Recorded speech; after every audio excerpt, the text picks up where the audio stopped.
Desayunaste bien, avena, fruta, pan integral, lo que todos dicen que debes comer, y 1 hora después tu glucosa está en 187. El desayuno que quedó a la vista, que parecía perfecto. No entiendes qué pasó. Lo intentaste. Lo hiciste como se supone que debes hacerlo. Y el número igual no cuadra. ¿Qué salió mal? Nada salió mal. Solo nadie te explicó lo que el desayuno le hace a la glucosa. Realmente. No la versión simplificada, la biología completa. Eso es lo que vamos a hacer hoy. Hay una narrativa sobre el desayuno en diabetes que es parcialmente correcta y parcialmente peligrosa. La narrativa dice: evita el azúcar refinado, come fibra, elige integral. Eso es correcto como principio general. El problema es que es demasiado vago para ser útil en la práctica, porque integral no garantiza una curva glucémica aceptable, porque natural no significa bajo índice glucémico, porque el jugo de naranja natural, aunque tenga vitamina C y sea sin azúcar añadida, produce un pico de glucosa equivalente a medio vaso de refresco. Y porque la avena, dependiendo de cómo se procesa y cómo se prepara, puede disparar la glucosa tanto como el cereal azucarado. La narrativa simplificada crea confianza falsa. La persona cree que está haciendo lo correcto y el glucómetro le dice algo diferente.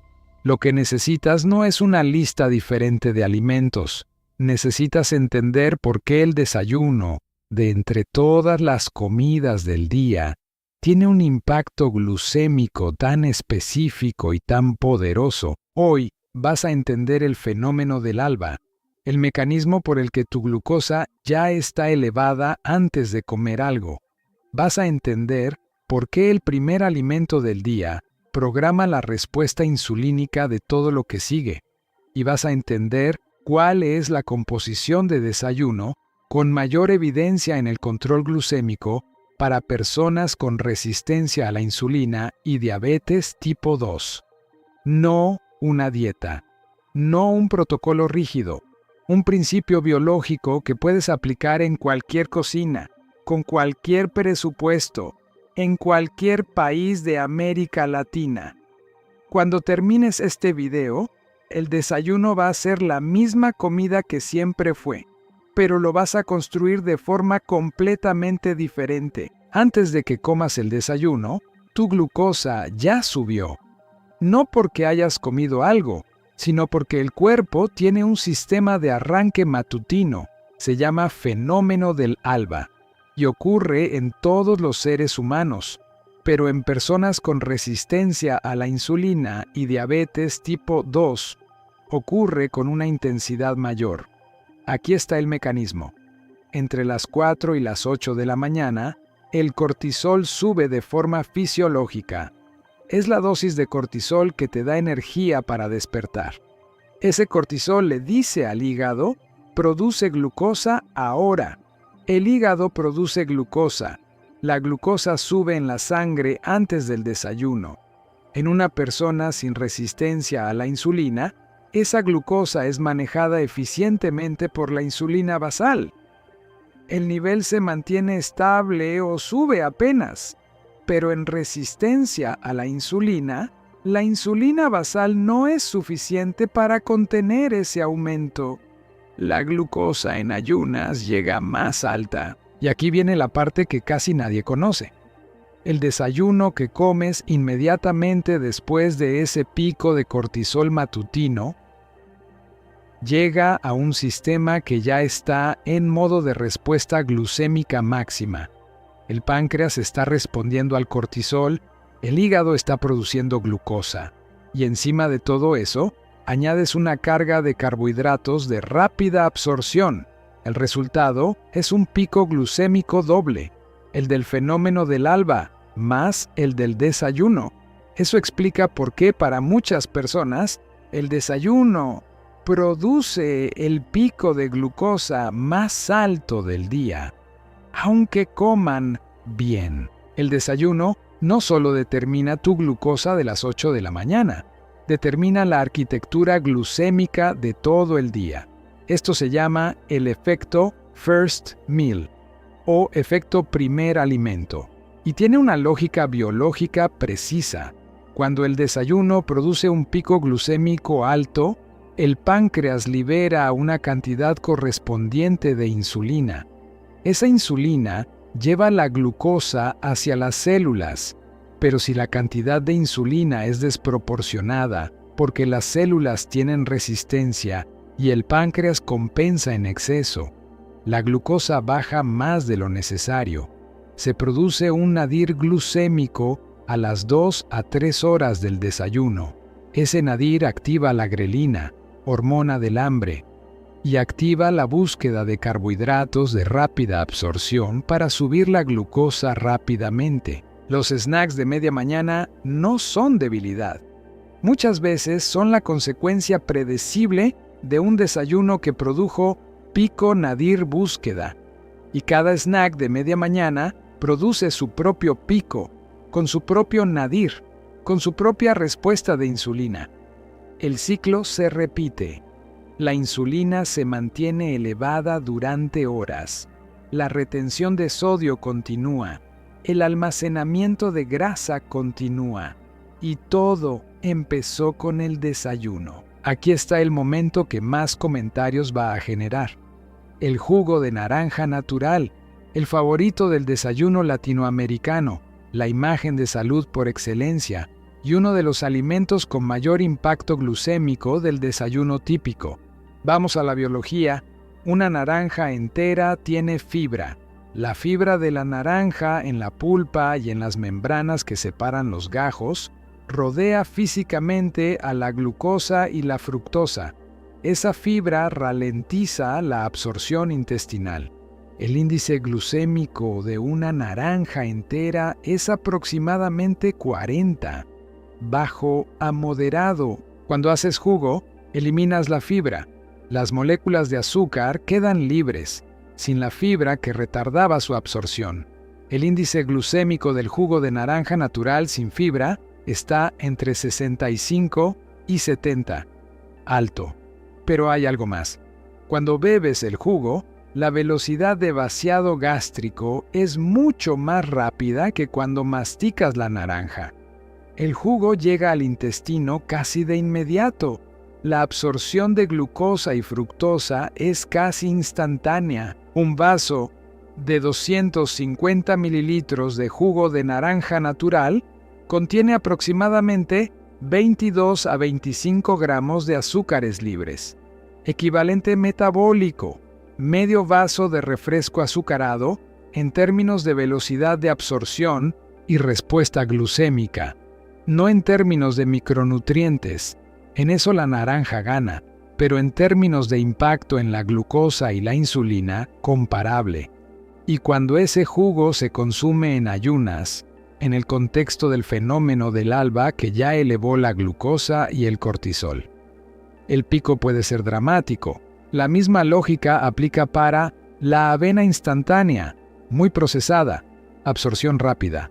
Las frutas de alto índice glucémico como el mango maduro, la sandía, el melón. El pan integral que tiene más harina refinada que integral. El yogur light con fruta y azúcares añadidos. Natural y saludable son categorías nutricionales. Impacto glucémico bajo es una categoría metabólica diferente. Y en diabetes y prediabetes, la segunda categoría importa más. El desayuno latinoamericano típico no se construyó para optimizar la glucosa. Se construyó desde la cultura, la economía, el gusto, la tradición familiar. El café con leche y pan de tu abuela, el jugo de fruta que siempre fue sinónimo de vitaminas, la fruta que siempre fue sinónimo de salud. Ninguno de esos patrones fue diseñado para dañar, fueron diseñados para alimentar. Y en un cuerpo con metabolismo funcionando perfectamente, pueden funcionar bien. El problema es que el cuerpo con resistencia a la insulina tiene un umbral completamente diferente. Y el desafío no es abandonar la cultura, es entender cómo modificar la arquitectura de ese desayuno para que el cuerpo pueda procesarlo, sin dejar de ser latinoamericano, sin dejar de disfrutar la mañana, con los mismos ingredientes muchas veces, en un orden diferente, en una proporción diferente. La identidad no cambia. La biología del primer alimento del día, sí. Hay algo que el ayuno nocturno hace que pocas personas valoran. Cuando no comes por 8, 10, 12 horas, el cuerpo empieza a usar sus propias reservas. El glucógeno hepático, que es la glucosa almacenada en el hígado, se va consumiendo. Alrededor de las 10 a 12 horas de ayuno, el hígado empieza a quedarse sin glucógeno y activa la lipólisis, la quema de grasa como combustible. Los ácidos grasos del tejido adiposo se liberan, van al hígado. Se convierten en cuerpos cetónicos que el cerebro y los músculos pueden usar como energía. En personas con resistencia a la insulina elevada crónica bloquea parcialmente la lipólisis. La grasa almacenada no puede liberarse mientras la insulina está alta. Pero durante el ayuno nocturno, cuando los carbohidratos no están llegando al sistema, la insulina baja. Y cuando la insulina baja, la lipólisis puede ocurrir. El cuerpo empieza a quemar su propia grasa, específicamente la grasa visceral, que es metabólicamente activa y responde rápidamente a los cambios de insulina. El ayuno nocturno, entonces, no es solo no comer, es el único periodo donde la insulina baja lo suficiente para que la movilización de grasa visceral ocurra. Y cuando ese ayuno se interrumpe con un desayuno que dispara la insulina inmediatamente, el periodo de lipólisis se corta. El cuerpo deja de quemar grasa y vuelve al modo de procesamiento de glucosa. Ahora el modelo positivo. ¿Cómo debe ser el desayuno para una persona con resistencia a la insulina o diabetes tipo 2? 4 principios. No ingredientes específicos. Principios adaptables a cualquier cocina latinoamericana. Principio 1. Proteína como base, no como accesorio. La proteína en el desayuno tiene 3 efectos críticos. Primero, no produce pico glucémico. Los aminoácidos estimulan la producción de insulina de forma modesta y gradual, muy diferente al pico producido por carbohidratos de rápida absorción. Segundo, estimula la producción de incretinas intestinales, GLP-1 y GIP. Estas hormonas regulan el vaciado gástrico y modulan la respuesta insulínica. Tercero, produce saciedad real de larga duración, eliminando el nadir glucémico de media mañana y los antojos que lo siguen. Principio 2. Grasa saludable como retardante de absorción. Aceite de oliva, aguacate, aceitunas, nueces, semillas. La grasa retrasa el vaciado gástrico. Cuando la grasa llega al intestino delgado, activa la secreción de colecistoquinina, CCK, una hormona que frena el vaciado del estómago. El carbohidrato que venga después sale más lento del estómago, llega más lento al intestino, se absorbe más lento, el pico es menor. Principio 3. Fibra antes del carbohidrato. Si hay carbohidrato en el desayuno, y puede haberlo, que llegue después de la fibra. Una ensalada pequeña, verduras salteadas o simplemente el aguacate y la proteína primero. La fibra en el intestino forma una matriz viscosa que ralentiza la absorción de glucosa del carbohidrato que llega después. Principio 4. Carbohidrato de baja carga glucémica, si lo hay. No eliminar el carbohidrato del desayuno necesariamente. Elegirlo diferente. Tortilla de maíz nixtamalizada en lugar de pan blanco. El proceso de nixtamalización reduce el índice glucémico y añade lisina. Avena de grano entero cocinada lentamente en lugar de avena instantánea. frijoles o lentejas, el desayuno latinoamericano con mayor evidencia de control glucémico. Fruta entera en lugar de jugo. Hay investigación específica sobre la composición del desayuno en diabetes tipo 2. El grupo de investigación de la doctora Daniela Jakubowicz publicó estudios que documentaron algo significativo. Un desayuno alto en proteína y grasa comparado con uno alto en carbohidratos produce reducción de la glucosa postprandial del desayuno en un 23%, reducción de la glucosa postprandial del almuerzo en un 20%, reducción de la glucosa postprandial de la cena en un 8%. Un desayuno produce efecto en las 3 comidas del día. El primero programa al segundo, el segundo al tercero. La curva glucémica del día depende en gran medida de cómo empieza, y ese comienzo está bajo tu control, en cada mañana con ingredientes accesibles. También hay evidencia de que extender el ayuno nocturno 1 a 2 horas, desayunando a las 9 en lugar de las 7, puede reducir la glucosa postprandial del desayuno porque el pico de cortisol matutino ya pasó. No siempre es posible por los horarios de trabajo, pero en los días que puedas, desayunar más tarde puede significar un pico de glucosa más bajo. Aquí la aplicación práctica. El desayuno de 3 componentes adaptable a cualquier presupuesto y cultura latinoamericana. Componente 1, obligatorio, proteína completa, 2 huevos en cualquier preparación, o media taza de frijoles negros o pintos, o una rebanada de queso fresco, o una lata de sardinas, proteína económica con omega 3 antiinflamatorio, o sobras de proteína de la cena anterior.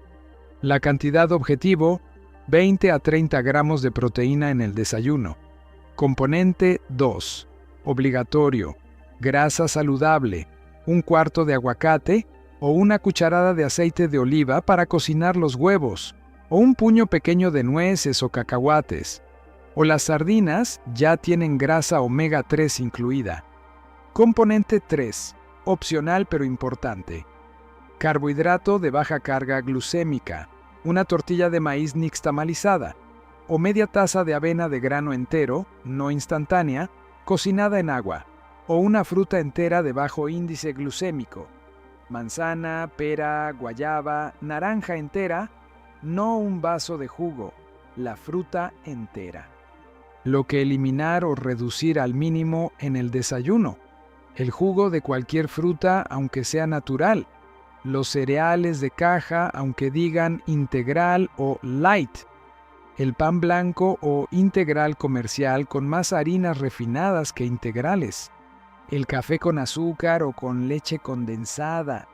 El chocolate de leche o bebidas achocolatadas. El desayuno que comías no era el problema. La comprensión incompleta de lo que ese desayuno le hacía a tu glucosa era el problema. Ahora tienes la biología, el fenómeno del alba que ya elevó tu glucosa antes de que desayunes. El efecto primer alimento que programa las curvas glucémicas de todo el día. El nadir de media mañana que produce antojos que no planificaste. Y el principio de construcción del desayuno que puede cambiar toda esa arquitectura glucémica desde la primera comida. No necesitas un desayuno perfecto. Necesitas un desayuno que le envíe al cuerpo señales diferentes, señales que digan, la carga glucémica es manejable, señales que digan, hay saciedad real, señales que digan, el páncreas no necesita trabajar al doble esta mañana. Ese desayuno existe. Y probablemente tiene ingredientes que ya tienes en tu cocina. La dieta importa, el desayuno importa, pero hay algo que tiene un impacto igual o mayor en la resistencia a la insulina, que la mayoría de las personas con diabetes subestima completamente. No es un suplemento, no es un alimento específico. Es un tejido que tienes en el cuerpo. y que probablemente estás perdiendo sin saberlo. En el siguiente video vamos a hablar del músculo, de por qué el músculo esquelético es el órgano metabólico más importante para el control de la glucosa, de por qué la sarcopenia, la pérdida de masa muscular, es uno de los factores que hace que la diabetes tipo 2 sea progresiva, y de cómo recuperar masa muscular a cualquier edad puede cambiar la biología del control glucémico de forma que ninguna dieta sola puede lograr. Te espero ahí.